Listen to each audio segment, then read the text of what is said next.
으면 좋겠어요. 자, 118번 가볼 텐데 아까 전에 제가 그동안 안 나왔던 주제가 이번에 출제가 되었다. 그래서 조금 당황하셨을 수 있다. 이렇게 말씀드렸잖아요. 그게 사실은 118번이에요. 118번에 보시면 뭐 투자 수익률이라든지 뭐 경제적 부가가치라든지 이런 것들이 나오는데 요게 우리 학원 교재에 언급이 아예 없는 건 아니에요. 언급이 있긴 있어요. 있긴 있는데 이게 이제 그동안 뭐 요놈들에 대해서 구체적인 것들을 물어보거나 그런 적이 거의 없었기 때문에 뭐 그냥 이런 거 있다 한번 읽어보세요 요 정도만 하고 그냥 넘어갔었거든요. 그런데 이제 요거 관련된 게 지문이 또 두 가지가 나와버려가지고 이제 앞으로는 또 요거 관련해서도 내려고 하나보다 싶어서 조금 공부를 해야 되지 않나 이런 부담이 좀 있긴 한데 이게 이제 관리회계의 영역이긴 해요 이게. 근데 관리회계의 영역이긴 한데 재무관리랑 좀 겹치거든요.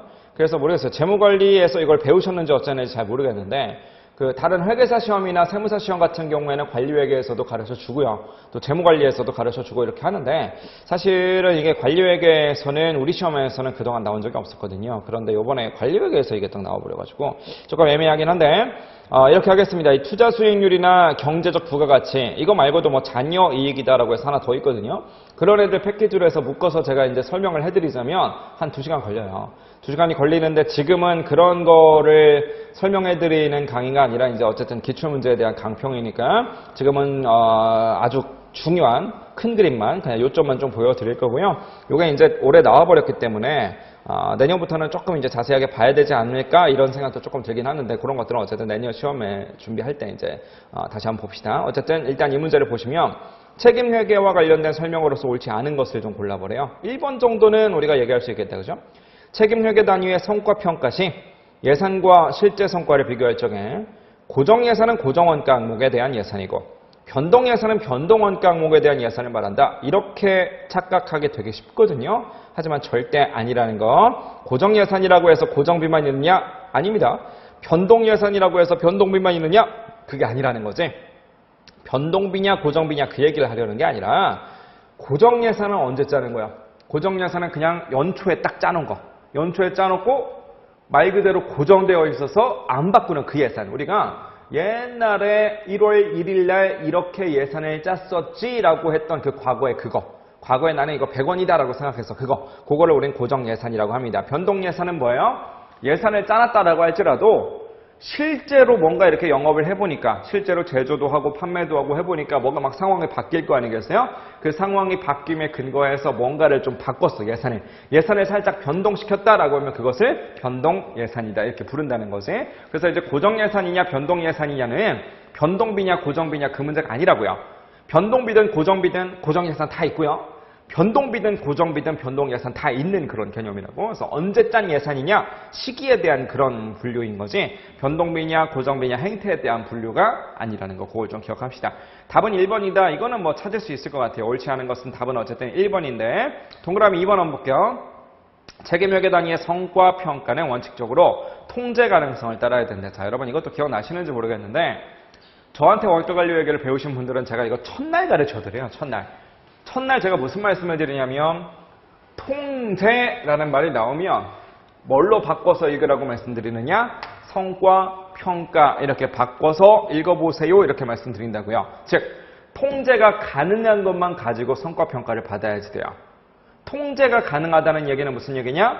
내가 내 손을 뻗쳐서 내 마음대로 할 수 있는 거. 내가 이렇게 했던 것은 내 역량에 의한 것이다. 뭐 예를 들어서 커피를 제가 이만큼 마셨다. 제가 마음대로 할 수 있잖아요. 이건 제가 통제할 수 있어요.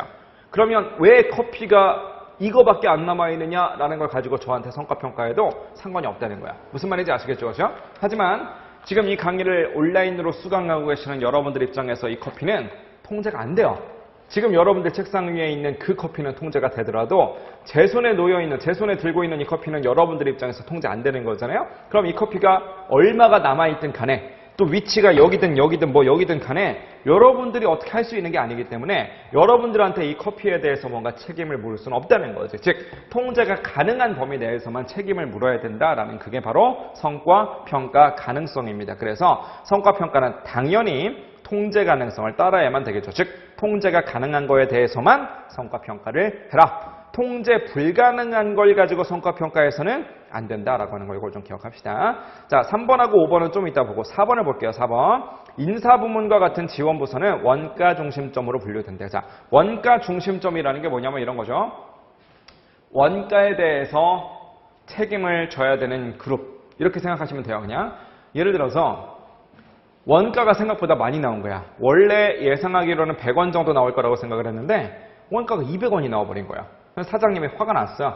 화가 났는데 막 화나서 누구를 혼내고 있어요. 누구를 혼내고 있냐면 판매팀장, 우리 회사 영업팀장. 영업팀장한테 막 가더니 너 원가 왜 이렇게 많이 썼어? 원가가 100원인 줄 알았는데 200원이 나왔다는 게 말이 돼? 막 이러면서 막 판매팀장을 혼내고 있는 거야. 누가 봐도 번지수를 잘못 찾은 거잖아요. 그렇죠? 판매팀장이 원가랑 뭔 상관이냐고? 그러니까 원가 중심점이라고 하는 것은 원가에 대해서 책임질 수 있는 사람들, 즉 원가에 대한 뭐를요? 방금 배운 거 통제 권한을 갖고 있는 사람들, 원가를 통제할 수 있기 때문에 원가에 대한 책임을 져야만 되는 사람들, 그런 사람들을 묶어놓은 것이 바로 원가 중심점이다 이렇게 보시면 돼요. 그래서 원가 중심점에 대해서 가장 일반적으로는 뭘 뽑냐면 공장에서 일하는 사람들, 즉 제조 부문을 뽑아요. 그래서 제조 부문이 보통은 이제 원가 중심점인데 좀 애매해요. 인사 부문 같은 지원부서, 뭐 예를 들면 인사팀 아니면 뭐 재무팀 이런 사람들이 있잖아요. 그런 사람들은 그럼 도대체 수익에 대한 이야기를 할 거냐 아니면 원가에 대한 이야기를 할 거냐 이런 것들 나누는 게 조금 애매한데 중요하진 않아요. 중요한 건 아닌데 이게 그 원가 중심점이라는 건 좁은 의미로 협의로 보면 공장에 있는 제조부문 이 사람들만 이야기하는데 보통 이제 광의로 넓은 의미로 보면 제조팀뿐만 아니라 여기는 인사팀뿐만 아니라 뭐 재무팀 이런 사람들도 전부 다 그냥 원가 중심점으로 일반적으로 분류해요. 무슨 말인지 이해되셨죠? 그래서 원가 중심점으로 분류된다. 이거 맞는 말이다 라는 거 이거 좀 알아두세요.